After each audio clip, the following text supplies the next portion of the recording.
Qu'est-ce que le transgénérationnel? Est-ce que tu t'es déjà demandé ou est-ce que tu as déjà remarqué que certaines choses se répètent dans la famille? Quelquefois, il y a des peurs qui se transmettent, des schémas répétitifs, des divorces, des maladies même qui peuvent se transmettre de génération en génération. Donc aujourd'hui, tu l'as deviné, on va vraiment parler d'un sujet fascinant, le transgénérationnel.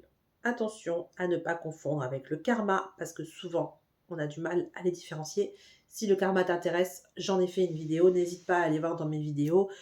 Tu trouveras vraiment, je l'ai assez bien balayé pour qu'on puisse comprendre la différence entre les deux. Et tu vas voir que le transgénérationnel, c'est vraiment un mélange entre psychologie, inconscient collectif et un petit peu de magie familiale. Alors, moi, je travaille beaucoup avec le transgénérationnel, surtout en numérologie. Et en plus, grâce à la numérologie et au houdou, j'ai accès aux ancêtres. Donc vraiment, on peut aller chercher des réponses au transgénérationnel euh, à travers, quand on fait une séance, hein, on peut vraiment aller chercher loin. C'est très intéressant. On peut vraiment voir des schémas qui se répètent, mais il y a un vrai travail de numérologie à faire derrière en plus du contact avec les ancêtres qui peut être très intéressant et on peut comprendre pourquoi certains schémas se répètent dans notre vie. Alors, installe-toi avec un bon thé, un bon café, on va voir le transgénérationnel en long, en large et en travers, c'est parti. Alors déjà, le transgénérationnel, c'est quoi? Alors, le transgénérationnel, c'est l'idée que certains événements, émotions ou traumatismes peuvent se transmettre d'une génération à l'autre. En gros, nos ancêtres nous laissent un héritage invisible qui peut influencer notre vie sans même qu'on en ait conscience. En fait, c'est comme si notre arbre généalogique, c'était comme une grande bibliothèque remplie de livres, sauf que certains de ces livres, on ne les a jamais ouverts. Et ils influencent quand même notre histoire. Et là, tu vas me dire, mais comment c'est possible? Eh bien, accroche-toi parce que là, on rentre vraiment dans le vif du sujet. Comment ça se transmet? On pourrait croire que seul l'ADN compte, mais en réalité, notre inconscient familial joue un rôle énorme. Il y a trois grandes façons dont ces mémoires se transmettent. Alors déjà, il y a l'éducation et la culture familiale. La base, tout le monde connaît ça. Et on en entend beaucoup parler sur les réseaux puisqu'on met beaucoup d'alertes par rapport à ça. Quand on a grandi en entendant des phrases comme dans la famille on ne parle pas d'argent, les hommes ça ne pleure pas, bah, on le sait bien maintenant que en fait toutes ces idées-là, on va les intégrer et on va grandir avec et ça va devenir nos propres limites. Et un petit garçon à qui on dit, on va dire toute sa jeunesse, non, les hommes ça ne pleure pas, ben, il va toujours tout garder pour lui. Et les filles, c'est pareil, quand on va leur dire non, mais il faut souffrir pour être belle. Ou ah, ce garçon, il te tape à l'école. Ah ben, ça doit être qu'il est amoureux de toi alors. Non, non, un garçon qui te tape, il n'est pas amoureux de toi. Un garçon qui te tape, il dégage. Ok? Faut qu'on arrête de dire aux petites filles, oh mais s'il te tape, c'est qu'il est amoureux de toi. Donc voilà, ça va être, je suis en train de m'enflammer parce que ça, c'est le genre de truc qui me rend dingue. On se demande après pourquoi elles se font taper sur la tronche, les pauvres, et qu'elles restent encore. Je sais, je l'ai vécu à une période de ma vie, hein, donc je me moque pas d'elles. Au contraire, hein, j'en ai fait partie de ces femmes-là. Donc je sais ce que c'est. Ok? Mais on m'a pas dit ça quand j'étais petite, mais je l'ai beaucoup, beaucoup, beaucoup entendu à gauche et à droite. Hein. Non, non, mais enfin bref. C'est juste pour vous dire que l'éducation et la culture familiale, eh bien, ça va avoir des répercussions sur nos limites en étant adultes. La deuxième façon qui impacte vraiment au niveau du transgénérationnel, ça va être les non-dits et les secrets familiaux. Parce que oui, parfois, ce qui est caché a encore plus d'impact que ce qui est dit. Par exemple, une grand-mère qui a perdu un amour de jeunesse dont personne ne parle, une faillite pour une entreprise dont on a honte.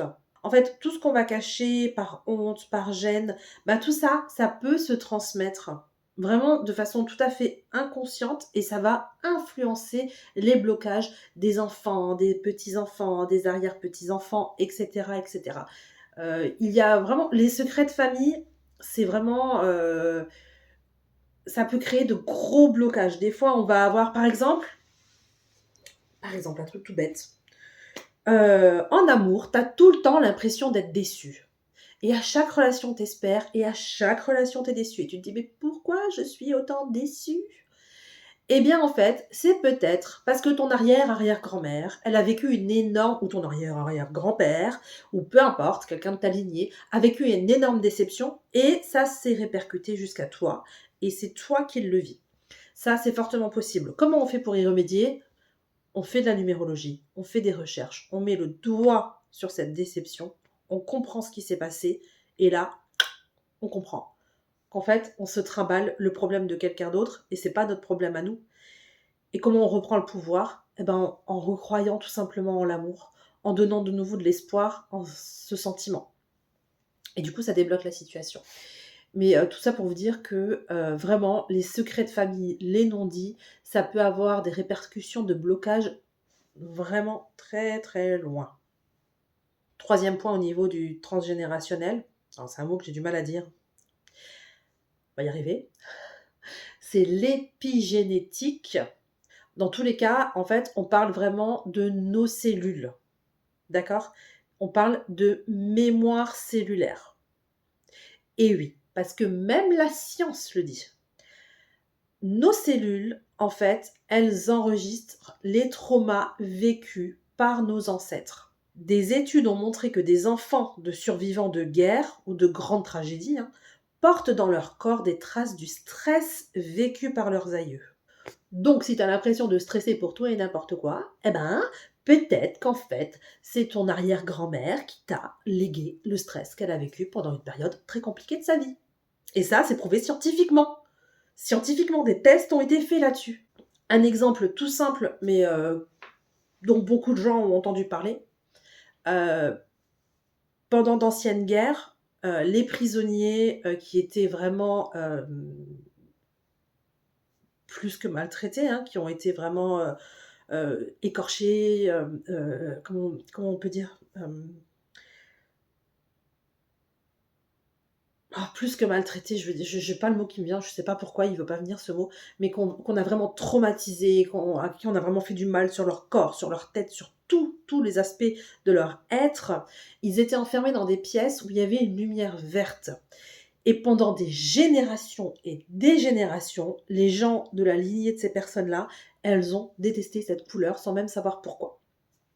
Donc voilà, c'est juste que ça avait été des prisonniers de guerre qui étaient enfermés dans des cellules où il y avait ces petites lumières vertes et elles étaient tellement maltraitées dans leur être et dans leur chair que cette lumière, la couleur de la lumière s'est inscrite dans leur gène et les enfants, petits-enfants, etc., ils ont gardé ça en mémoire. À présent, comment savoir si on est concerné? Ok, maintenant tu peux sûrement te demander, mais est-ce que moi je suis concernée par le transgénérationnel? Voici quelques signes que j'ai notés qui peuvent t'aider à voir si tu es concerné par le sujet. Signe 1, tu répètes un schéma familial, comme par exemple les relations toxiques, les blocages financiers, les peurs inexpliquées. Deuxième alerte, tu ressens un poids émotionnel sans raison apparente. Voilà, c'est quelque chose que tu ressens et pourtant il y a tout qui va dans ta vie. Un petit signe de transgénérationnel peut-être. En 3, j'ai mis les maladies récurrentes présentes chez plusieurs membres de la famille. Ça fait partie des mémoires transgénérationnelles aussi. Et petit 4, j'ai enfin noté, tu vis des événements marquants à des âges clés de tes ancêtres. Alors ça, je le vis particulièrement, je l'ai particulièrement vécu.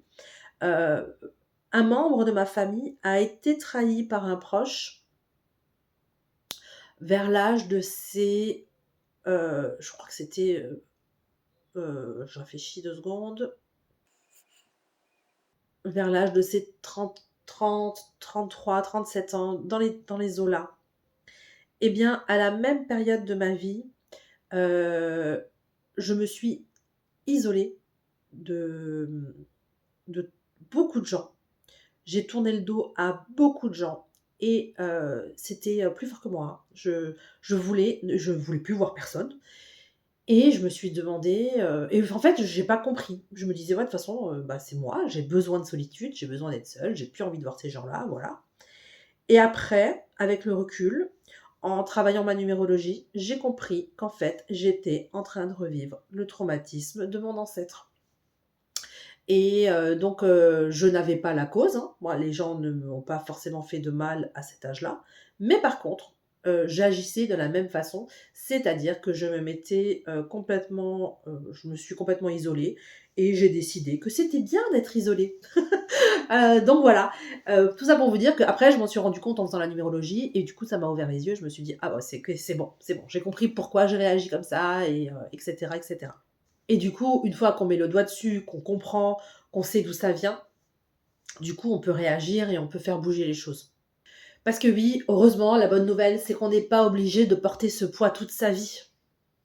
Et je vais vous donner quelques pistes pour sortir de ce schéma du transgénérationnel. La première chose à faire, ça va être de faire son arbre généalogique émotionnel.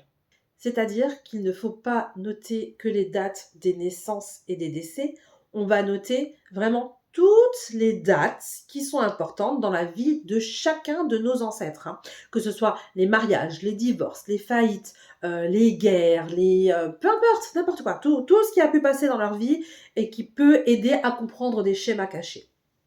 Déjà, c'est une grosse étude, hein. En tant que praticienne de numérologie, je fais ce type d'études, mais c'est vrai que c'est une grosse étude à faire, ça demande beaucoup de travail, mais on peut aller chercher, grâce à ça, où est-ce que ça a bloqué. Alors une fois que tu as fait cet arbre, tu vas te poser et tu vas faire un peu d'introspection. Tu vas te demander, ok, qu'est-ce que j'ai comme blocage? Qu'est-ce qui chez moi bloque? Qu'est-ce qu'il y a? D'où ça peut venir? Est-ce que c'est vraiment moi ou est-ce que ça peut venir de l'extérieur? Et une fois que tu as bien analysé où est-ce que tu en étais par rapport à toi-même, pardon, tu peux vraiment exprimer tout ce qui a été tu jusque-là. Parler de ce qu'on ressent, écrire une lettre même à son ancêtre. Ça, c'est très intéressant. Moi, comme praticienne du houdou, j'ai un hôtel aux ancêtres. Et par exemple, pour l'exemple que je vous ai donné tout à l'heure, ben, j'ai écrit une lettre et je l'ai mis sur mon autel aux ancêtres. Et il y a eu un soir, c'était le soir de son anniversaire de cet ancêtre-là précisément, j'ai fait un rituel de feu tout à fait personnel où j'ai brûlé cette lettre en créant un lien le soir-là avec l'entité-là spécifiquement. Et du coup, c'est comme si je lui avais fait passer un message. Dire, ok, je sais ce que tu as vécu, je comprends ce que tu as ressenti. Voilà, maintenant, c'est bon, c'est passé, c'est du passé. Et je ne veux pas vivre avec ton poids. Vas-y, reprends ton problème, c'est toi qui l'as vécu. Moi, je ne veux pas vivre avec. Grâce à ça, ça va vraiment aider à dénouer certaines mémoires. Bon, bien sûr, tu me connais, je vais évidemment pas oublier la magie dans tout ça. Il existe des rituels, hein, pour couper les liens invisibles et pouvoir reprendre son pouvoir. D'ailleurs, si ça t'intéresse, n'hésite pas à me le dire en commentaire, je pourrais t'en parler dans une prochaine vidéo.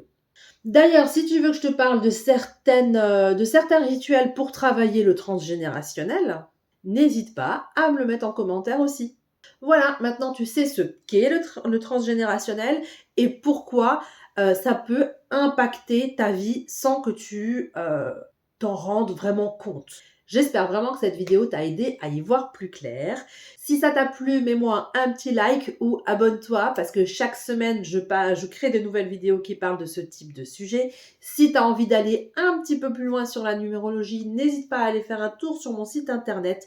J'ai d'autres vidéos et je propose plein de prestations, je propose plein de choses au sujet de la numérologie. N'hésite pas à aller voir juste en dessous en description. Je te dis à très bientôt pour un nouveau contenu. Prends bien soin de toi et de tes proches et que les dieux te rendent ce que tu donnes aux autres. Ciao, ciao!